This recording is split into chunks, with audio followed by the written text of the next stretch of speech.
la palabra se atesora en el corazón, en los momentos de crisis, en los momentos críticos, la palabra lo va a sacar a usted victoria. La palabra le va a ayudar a vencer en el nombre del Señor.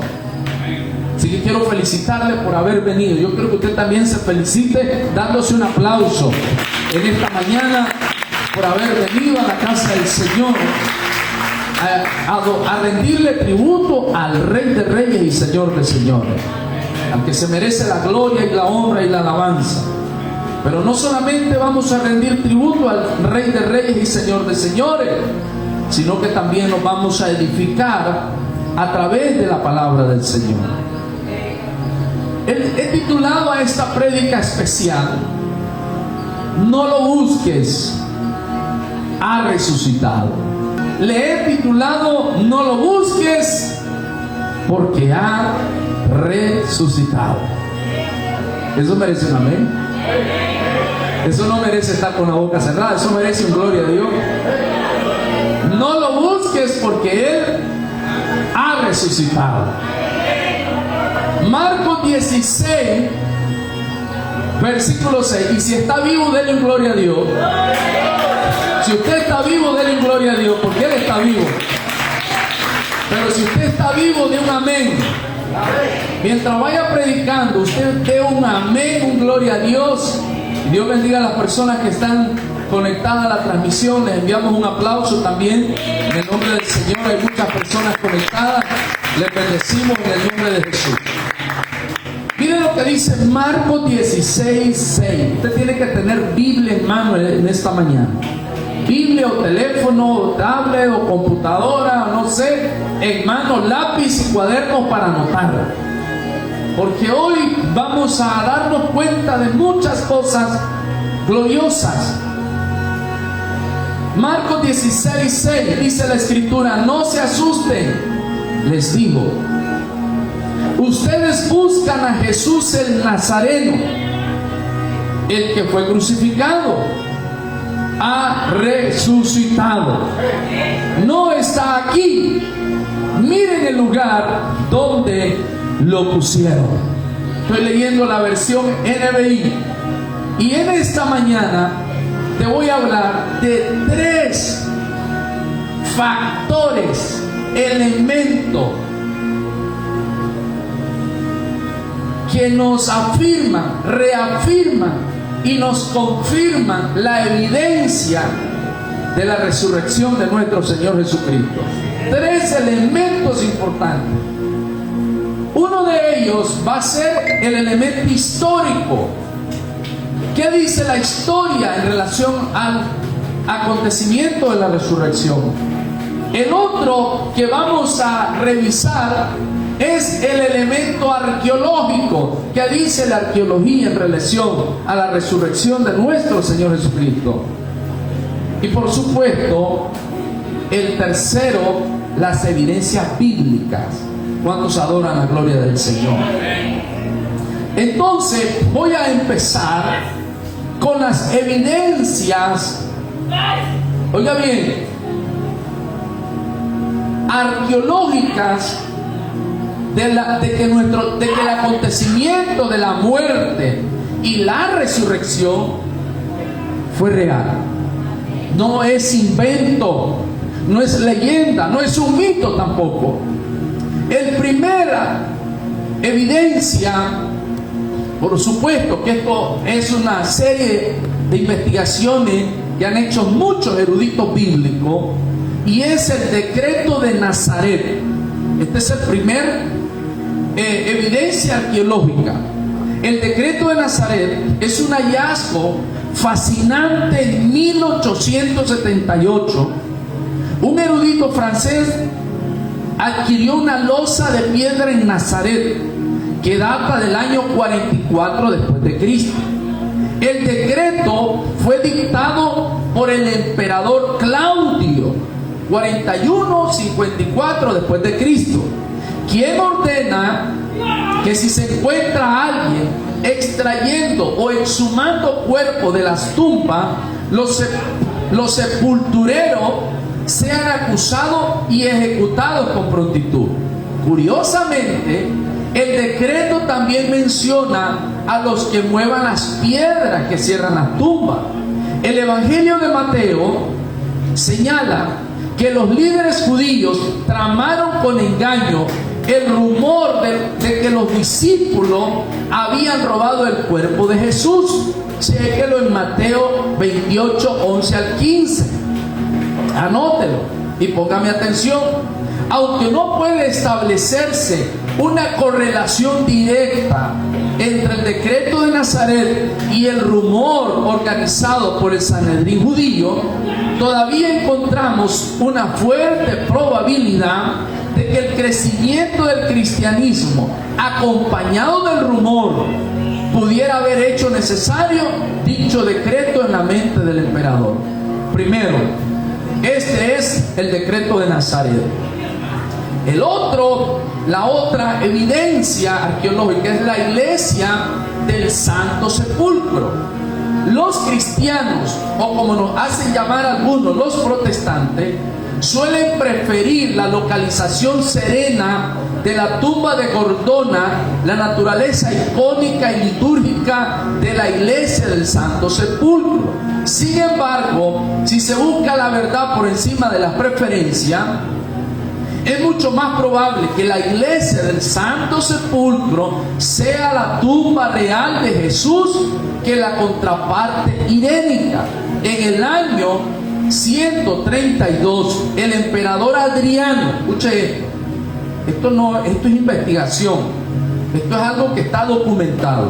En el año 132, el emperador Adriano prohibió a los judíos la entrada a Jerusalén e intentó erradicar las evidencias del judaísmo y el cristianismo, construyendo templos y estatuas romanas sobre los lugares sagrados. En el año 313, Constantino legalizó el cristianismo. Su madre Helena, una cristiana devota, trató de descubrir los lugares más sagrados del cristianismo. Adriano, el emperador, había colocado una estatua de Venus sobre la tumba de Cristo. En un esfuerzo por profanar la tumba de Cristo, cuando Helena, la mamá de Adriano, preguntó a los creyentes locales dónde se encontraba la tumba, estos les señalaron la tumba con la estatua de Venus erigida, y Helena ordenó inmediatamente la remoción de la estatua y la conservación de la tumba. Más tarde se construyó la iglesia del Santo Sepulcro alrededor de la tumba y del lugar de la crucifixión. Hace unos años, en un esfuerzo por restaurar secciones clave de la Santa Iglesia, se permitió a los investigadores asomarse al interior de la losa del mármol utilizada para proteger el lecho. Se retiró la parte superior. Debajo descubrieron una pieza de metal rota con una cruz de las cruzadas grabada. ¿Recuerdan la guerra de las cruzadas entre el año 800 y 1400?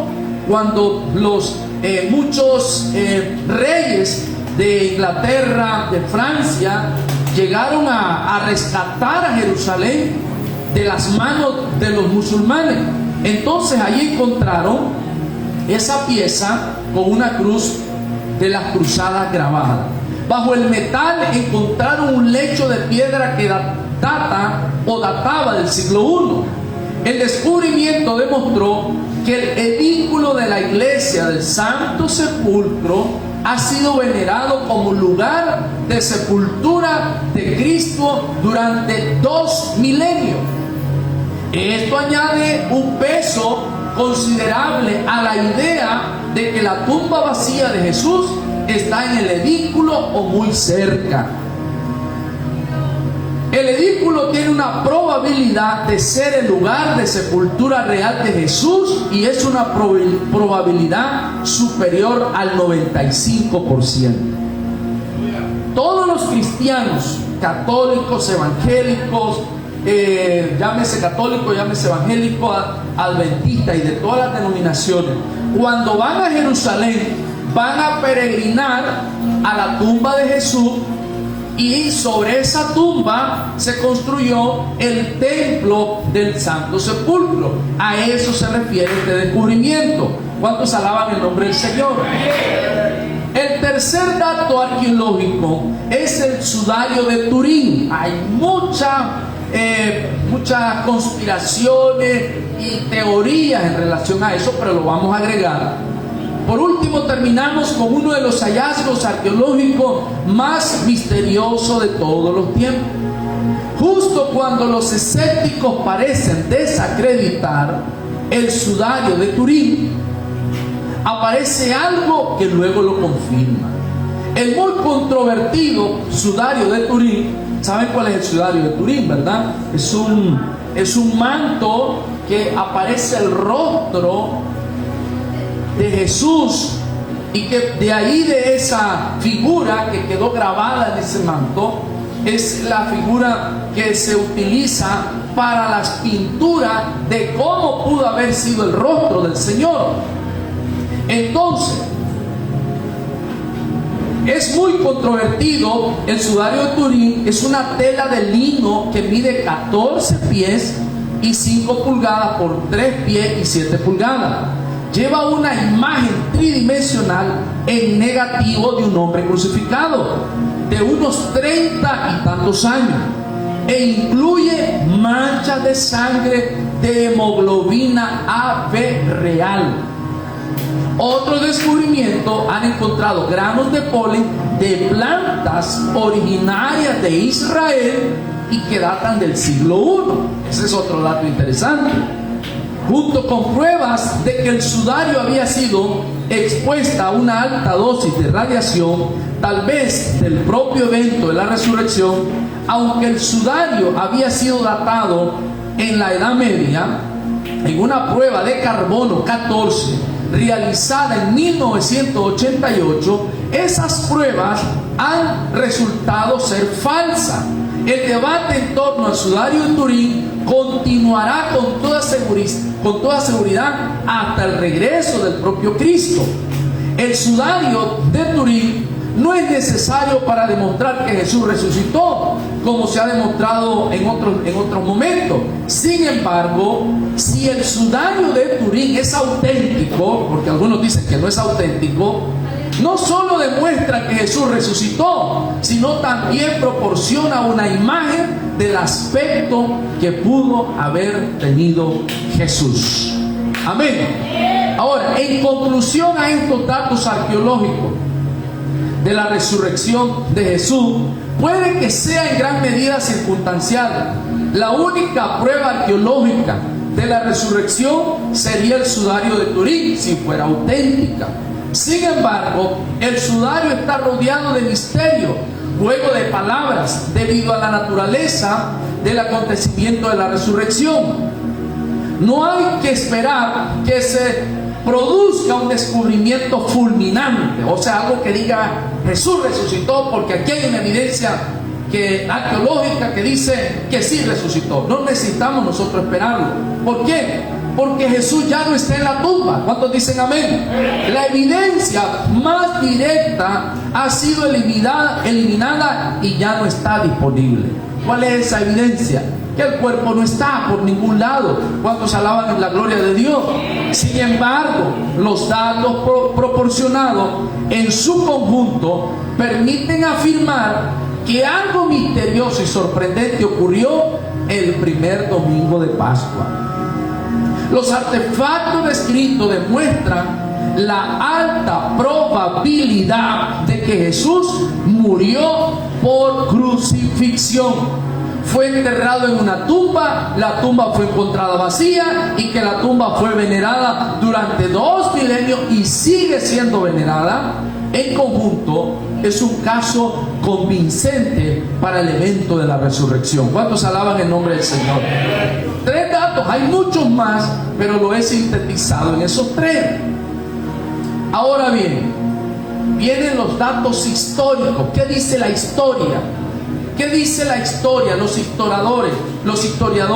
Hay libros, aparte de la Biblia, que documente que realmente Jesús existió, y que si existió murió, y que si murió resucitó? Les voy a comentar que sí. Es un hecho confiable que Jesús murió crucificado. Vamos a ver brevemente fuentes históricas fuera de la Biblia que registran que Jesús murió ejecutado. La crucifixión romana era un método de ejecución infalible. Es imposible que Jesucristo, escuche esto, haya resucitado a la crucifixión aún bajo las mejores circunstancias. O sea que si él hubiese muerto de otra manera, alguien pudo haber dicho, a lo mejor quedó maltratado, pero recobró vida, quedó en coma varios meses, varias semanas, como algunas personas que después de varias semanas o meses en coma se recuperan y viven. En el caso de la muerte de Jesús, fue una crucifixión que fue cruel, criminal, y fue una muerte horrenda, que era imposible que el Señor resucitara, que el Señor pudiera sobrevivir. Entonces, vamos a ver varias fuentes extra bíblicas que lo reportan. Voy a hablar de 4 personas o personajes. Número de ellos es Josefo. Vamos a ver qué dice Josefo. Dice: había alrededor, este es un comentario, un pequeño comentario de uno de sus escritos. Había alrededor de ese tiempo un hombre sabio, Jesús, si es que es lícito llamarlo un hombre, pues era un hacedor de maravilla, un maestro tal que los hombres recibían con agrado la verdad que les enseñaba. Atrajo así a muchos de los judíos y de los gentiles. Él era el Cristo. Y cuando Pilato, a sugerencia de los principales entre nosotros, le condenó a ser crucificado, aquellos que le amaban desde un principio no le olvidaron, pues se volvió a aparecer vivo ante ellos al tercer día, exactamente como los profetas lo habían anticipado, y cumpliendo otras 10,000 cosas maravillosas respecto de su persona, que también habían sido pronunciadas. Y el grupo de cristianos llamados de este modo por causa de él no han sido extinguidos hasta el presente. En el libro de Antigüedades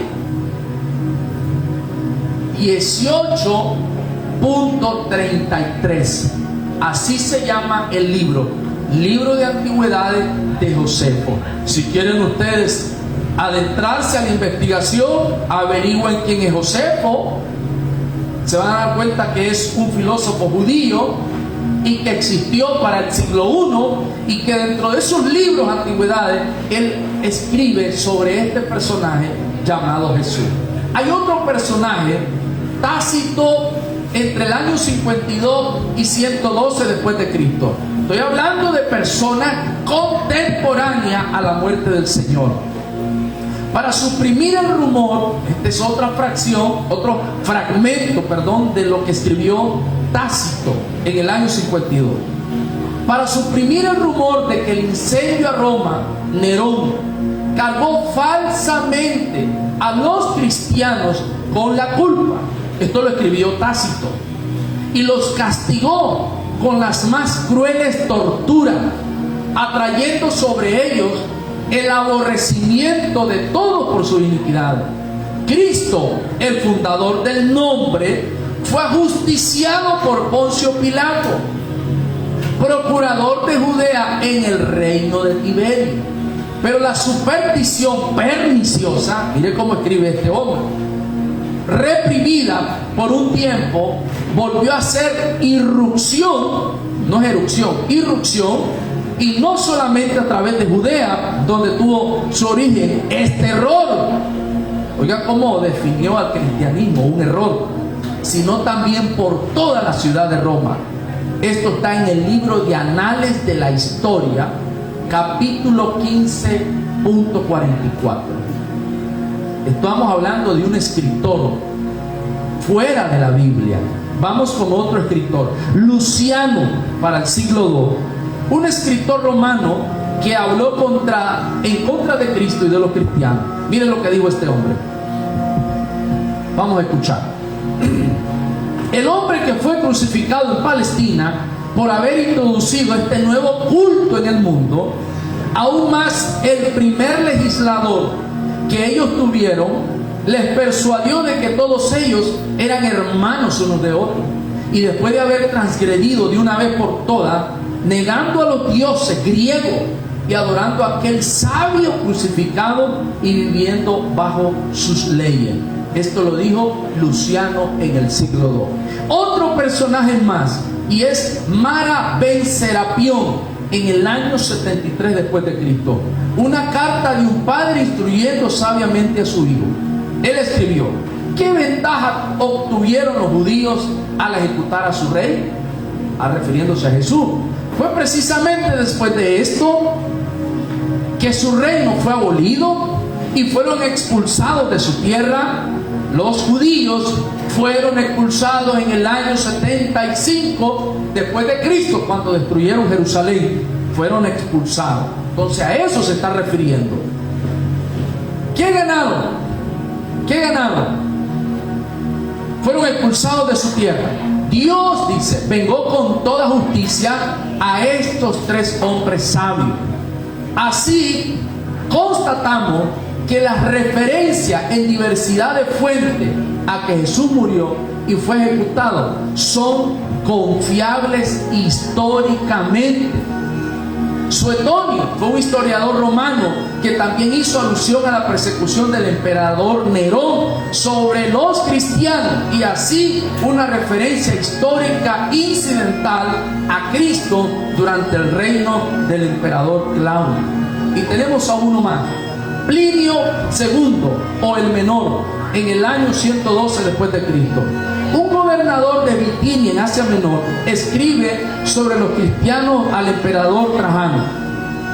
Afirmaban que toda su culpa o error consistía en que tenían el hábito de reunirse en cierto día fijo antes de que amaneciera, y que ahí cantaban en versos alternados con himnos a Cristo como a un Dios, y que se sometían a un juramento solemne. Y nos hemos hecho malvados de ninguna clase, sino más bien a nunca cometer fraude, robo, adulterio, o nunca falsear su palabra, ni a negar algo que se le hubiera confiado cuando fueran llamados a dar cuenta de ello. Esto lo escribió en Epístolas capítulo 10.96. ¿Quién escribió esto? Plinio II, o el Menor. ¿Se dan cuenta? ¿Cuántos alaban el nombre del Señor? Y hay uno más que tengo por acá, y este sí es el último. Suetonio, en el año 70 después de Cristo, escribió esto. El historiador Suetonio registra en su libro La vida de los Césares que el emperador Claudio expulsó a los judíos de Roma porque siempre hacían tumulto a causa de un tal Crestus, en latín. A causa de un tal Crestus. Esto es consistente con el comportamiento de muchos judíos tras el surgimiento del cristianismo, al que consideraban una secta. El apóstol Pablo mismo persiguió a los cristianos hasta que tuvo un encuentro con Jesucristo. El libro de Hechos menciona cómo muchas veces los judíos armaron revueltas contra Pablo, y el comentario de Suetonio corrobora los hechos del libro de los Hechos, capítulo 18, versículo 2. ¿Cuántos alaban el nombre del Señor? Les estoy hablando de varios escritores: de Josefo, de Tácito, de Luciano, de Mara Ben Serapión, de Suetonio, y de este último señor, Suetonio, que nos dan información, fragmentos en sus escritos, de que un tal Jesús, de que unos cristianos, que murió en Jerusalén, etcétera, etcétera, etcétera. ¿Cuántos alaban el nombre del Señor? Entonces tenemos la evidencia arqueológica, tenemos las evidencias históricas, pero nos vamos a ir a la evidencia y al hecho confiable según las Sagradas Escrituras. La tumba vacía es un hecho confiable. Diga conmigo, la tumba vacía es un hecho confiable. La tumba en la que el cuerpo de Jesús fue puesto fue en un lugar identificable en Jerusalén. O sea, que no lo escondieron, sino que lo llevaron a una tumba que todo el mundo sabía dónde se enterró. Y la Biblia registra que un señor llamado José de Arimatea, él ofreció una tumba que no había sido usada por nadie. Y José de Arimatea menciona nombre. Este señor había sido un alto jerarca del judaísmo, era parte del Sanedrín, o sea, era un hombre de la aristocracia judía. Lucas 23:50 al 53, ahí encontramos esa evidencia. Había un varón llamado José de Arimatea, ciudad de Judea, el cual era miembro del concilio, varón bueno y justo. Este fue a Pilato y pidió el cuerpo de Jesús, y quitándolo lo envolvió en una sábana y lo puso en un sepulcro abierto en una peña, en el cual aún no se había puesto a nadie. ¿Cuántos alaban el nombre del Señor? José de Arimatea era un miembro del Sanedrín o del concilio del gobierno judío. Al ser su tumba un lugar identificable, la gente del concilio de ancianos reconocieron que hubo una tumba. Intentaron expandir el rumor que los discípulos robaron el cuerpo. Eso es una pieza de evidencia histórica que los mismos enemigos del cristianismo reconocían que la tumba donde estaba el cuerpo de Jesús fue puesto. No había el cuerpo de nadie allí, y por eso fue expandido ese rumor. Vamos a ver Mateo 28 del 11 al 13. Vaya conmigo ahí, Mateo 28 del 11 al 13. Mientras ellas iban, cuando la Biblia dice mientras ellas iban, ¿a quiénes se refiere? A unas mujeres. A unas mujeres. Mientras ellas iban, he aquí, uno de los guardias fueron a la ciudad y dieron aviso a los principales sacerdotes. Uno, oiga, de los guardias, porque habían puesto a varios guardias a custodiar la tumba de Jesús, porque se había rumorado que él iba a resucitar.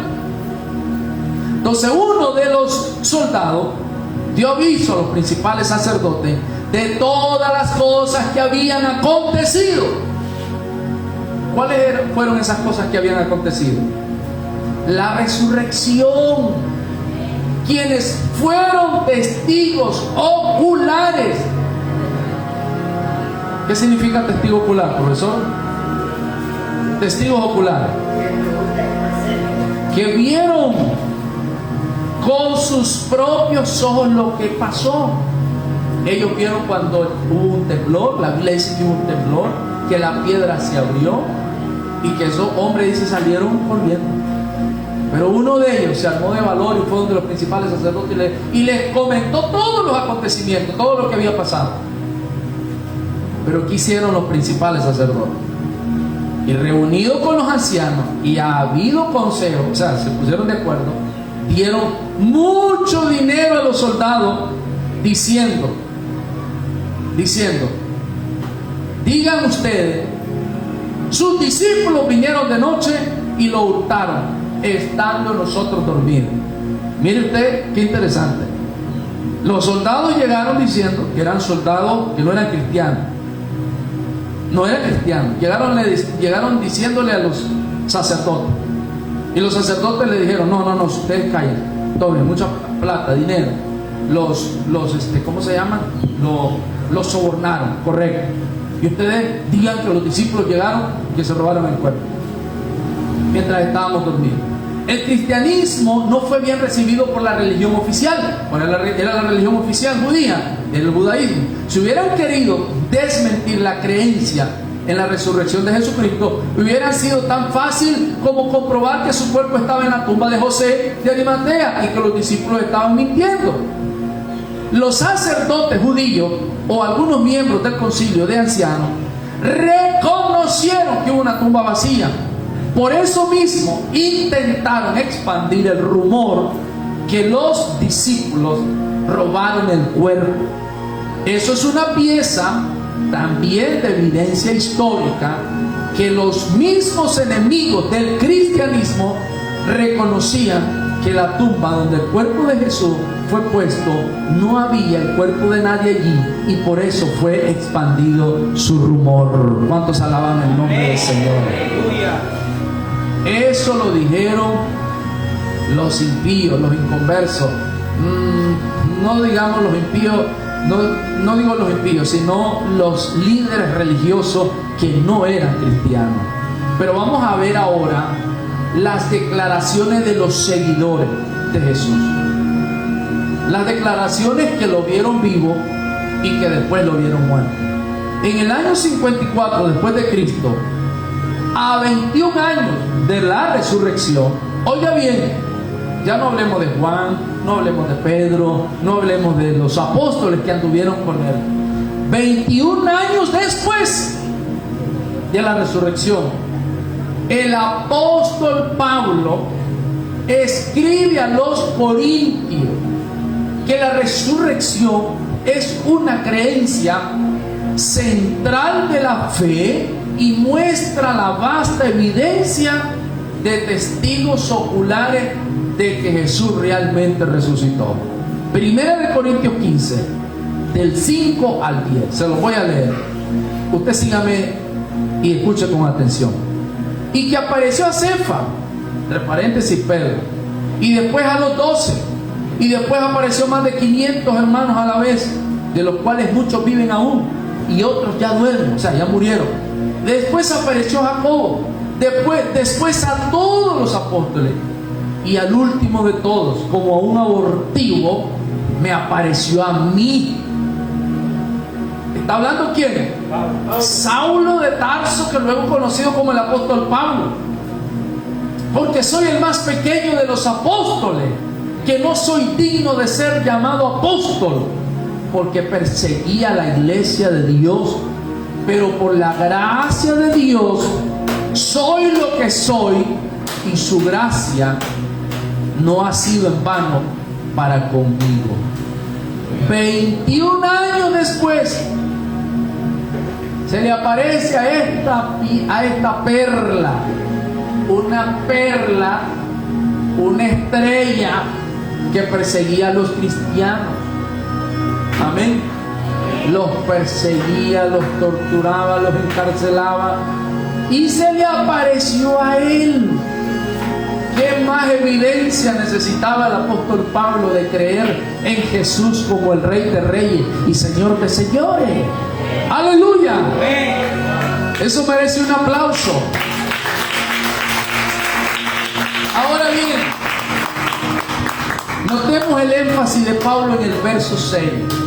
Después apareció a más de 500 hermanos a la vez, de los cuales muchos viven aún. O sea, que era un hecho verificable, un acontecimiento atestiguado por muchas personas que aún vivían para la época del apóstol Pablo. Estos le vieron. Vamos a ver que muchos enemigos lo vieron y atestiguaron siendo sus enemigos. Uno de ellos fue Saulo de Tarso. Aún Pablo, un gran enemigo y perseguidor de los cristianos, declaró encontrarse con Cristo resucitado. Pablo mismo lo narra en su primera carta a los Corintios y en sus discursos registrados en Hechos 22 y Hechos 26. El doctor Lucas era un griego. Lucas no era judío. Lo confirma en Hechos 9. La tradición oral temprana es consistente con estos relatos. Pablo sufrió y murió por sus convicciones como un incansable predicador de la resurrección. ¿Cómo es que alguien que odiaba al cristianismo y entregaba a los cristianos a prisión se convirtió luego en el más grande predicador del cristianismo? El perseguidor, el que seguía a los cristianos por decir que Cristo vivía, ahora él es el perseguido y él es el máximo exponente de la resurrección de Cristo, y ahora él mismo muere por predicar que Cristo había resucitado. ¿Cuántos alaban el nombre del Señor? Denle ese aplauso al Rey de Reyes y Señor de Señores.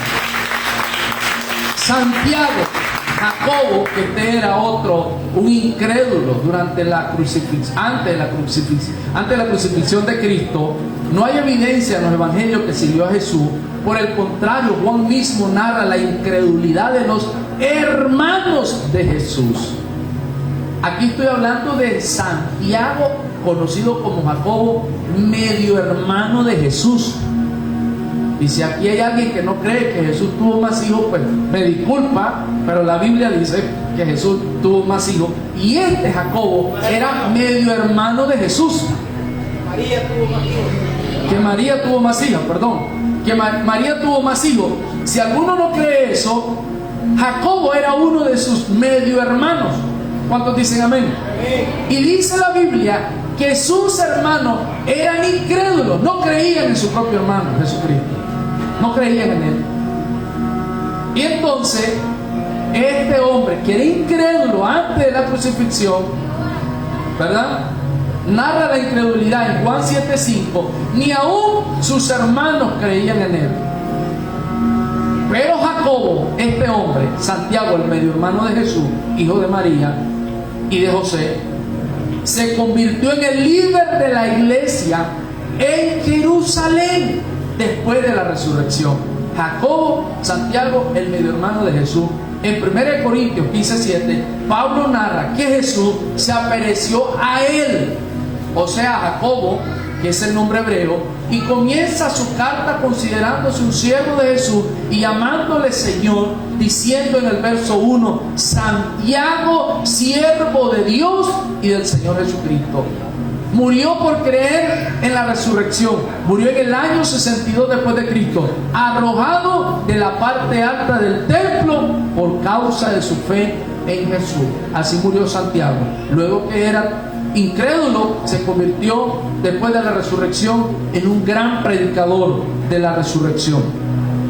Y le voy a dar lista de testigos de la resurrección según la Biblia. Los 11, porque ya Santiago ya no pudo ver la resurrección de Cristo. Los 11 apóstoles, la lista de los testigos de la resurrección. Los 500 según 1 Corintios capítulo 15. ¿Cuántos testigos fueron? 500 personas. Pablo en el año 35 después de Cristo. Santiago, el medio hermano de Jesús, que era incrédulo antes de la muerte. Clemente de Roma en el año 95 después de Cristo, porque también este hombre escribió sobre la resurrección. Todos estuvieron dispuestos a morir y sufrir por su creencia en la resurrección. Si Jesús no hubiera resucitado, ¿qué ganaban en fabricar una historia ficticia? Si lo que ellos iban a pagar, lo que ellos iban a sufrir por decir que Cristo había resucitado era la muerte, si era con su vida que iban a pagar al decir que Jesús había muerto y que había resucitado y que era mentira, ¿qué sentido tendría decir que había resucitado y que era mentira, y aparte de ser una mentira me iban a matar o los iban a matar? Si entendemos la dimensión de la prueba convincente de estas personas que vieron que Jesús murió o supieron que murió, pero que fueron testigos de la resurrección del Señor. Tuvieron todo que perder y nada que ganar en cuanto a ganancias económicas o posición social se refiere. Voy ya como terminando esto porque hay muchísima información, por eso les dije voy a tratar de sintetizarlo. Y voy a hablarle de teorías alternas que buscan negar la resurrección. Todos los historiadores competentes concuerdan que Jesús es un hombre de la historia. Tan es así que partió la historia occidental al Imperio Romano ser cristianizado. Oiga bien, el imperio pagano de Roma luego se convirtió en un imperio cristianizado. Jesús marcó los años de la historia en antes y después de Cristo o de la era común. Para todos los que han ido a estudiar, saben que cuando nos enseñan las clases de historia, dicen 100 años antes de Cristo, 55 años después de Cristo, 300 años después de Cristo, 1500 después de Cristo, 2000 años antes de Cristo. La misma historia utiliza a Jesús como el centro y de ahí se divide el antes y el después. ¿Cuántos alaban el nombre del Señor? Sin embargo, no todos los historiadores o eruditos creen en la resurrección por el hecho de que es un acontecimiento milagroso.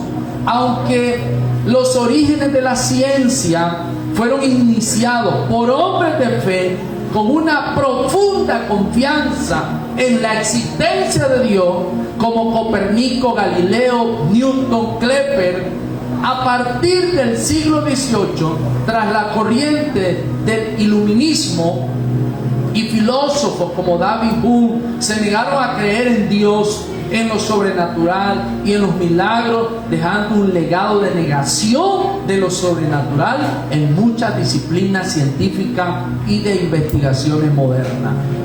Es importante explicar que no existe ningún acontecimiento histórico alguno que pueda ser probado científicamente, puesto que el método científico en las ciencias naturales se basa en la observación repetida de cosas observables. La historia no podemos repetirla bajo observación. Lo que sí podemos hacer es investigarla, observando si existieron testigos oculares de los hechos, de los acontecimientos, si los acontecimientos son compatibles y coherentes entre sí y con otra fuente alterna. Los datos históricos que tenemos de la resurrección de Jesús son consistentes y sólidos. ¿Cuántos alaban el nombre del Señor? Creer que Jesús resucitó es creer que Dios intervino en la historia, que Él realmente existe, que el cristianismo es verdad, que Jesús realmente ofrece perdón de pecados y realmente da vida eterna a los que creen en Él. Estos son asuntos de fe que muchos niegan creer. Es por eso que el reconocer a Jesús, o reconocer lo que realmente existió y que su tumba realmente quedó vacía y que sus seguidores y algunos enemigos dijeron verle resucitado, muchos han tratado de proponer teorías tratando de explicar lo sobrenatural para buscar explicaciones naturales a lo que sucedió y al surgimiento del cristianismo. ¿Cuántos bendicen el nombre del Señor? Entonces voy a mencionarles estas cosas que son muy importantes. Jesús, dicen algunos, solo se desmayó, no murió, por eso pensaron que resucitó.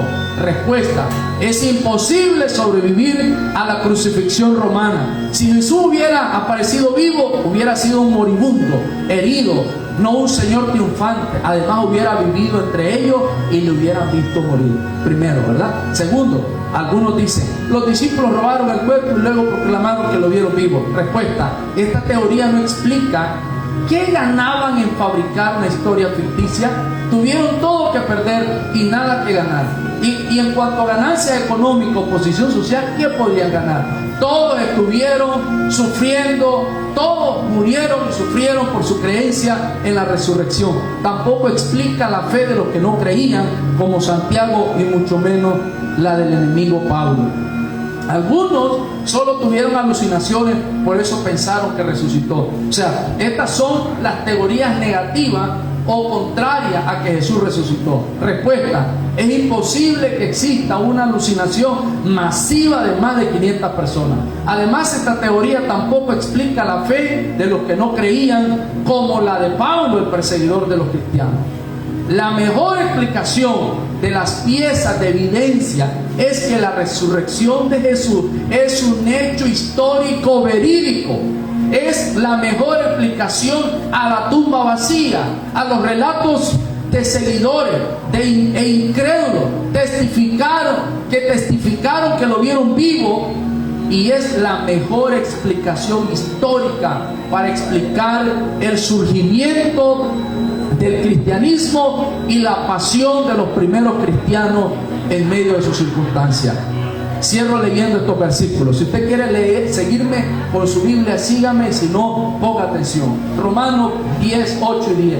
Esta es la palabra de fe que predicamos: que si confesares con tu boca que Jesús es el Señor y creyeres en tu corazón que Dios le levantó de los muertos, serás salvo. Porque con el corazón se cree para justicia, pero con la boca se confiesa para salvación. Lo escribió el apóstol Pablo en Romanos capítulo 10, versículo 8 al 10. Juan 14, 2 y 3. En el hogar de mi Padre hay muchas viviendas, y si no fuera así, ya se los habría dicho a ustedes. Voy a preparar un lugar, y si me voy y se los preparo, vendré a llevármelos conmigo, así ustedes estarán conmigo donde yo esté. Y dice Juan 14, 9, porque yo vivo, ustedes también vivirán. Si usted puede darle un gloria a Dios y un aplauso al Rey de Reyes, déselo en esta mañana. Aleluya. Glorioso es el nombre del Señor. Evidencias contundentes, evidencias poderosas, históricas, bíblicas, arqueológicas, con testimonio de que Jesucristo vivió, de que Jesucristo murió y de que Jesucristo resucitó. Denle un aplauso al que vive, al que no se quedó en la tumba, sino que murió y resucitó. Este es un agregado más. Estaba leyendo que se escribió de Buda 400 años después de su muerte, y nadie refuta la existencia de Buda. La historia y las grandes hazañas de Alejandro Magno, el emperador griego Alejandro Magno, se escribieron 300 años después de su muerte, y nadie pone en duda la existencia de Alejandro Magno. Pero sí, hay muchos historiadores, enemigos del Evangelio, enemigos de la fe cristiana, enemigos de Dios, con todas las evidencias de testigos oculares, de testigos con testimonio de personas que escribieron lo que vieron, con testimonio de personas que escribieron que no fueron cristianos, pero son escritos alternos, que Jesús vivió, murió y resucitó. Y aún así hay gente que niega la vida, la existencia y la resurrección de Cristo. Pero bendito Dios que hay personas como usted y como yo que creemos en Jesús y que vamos a dar testimonio que Él es Rey de Reyes y que es Señor de Señores y que Él está vivo, y que si Él está vivo, su pueblo también vive. Póngase de pie en esta hora. Aleluya. Vamos a ponernos de pie y vamos a honrar su presencia a través de esta oración. Oremos todos. Padre, te damos gracias. Padre celestial, vamos a orar, porque después vamos a pasar al acto maravilloso de la Santa Cena.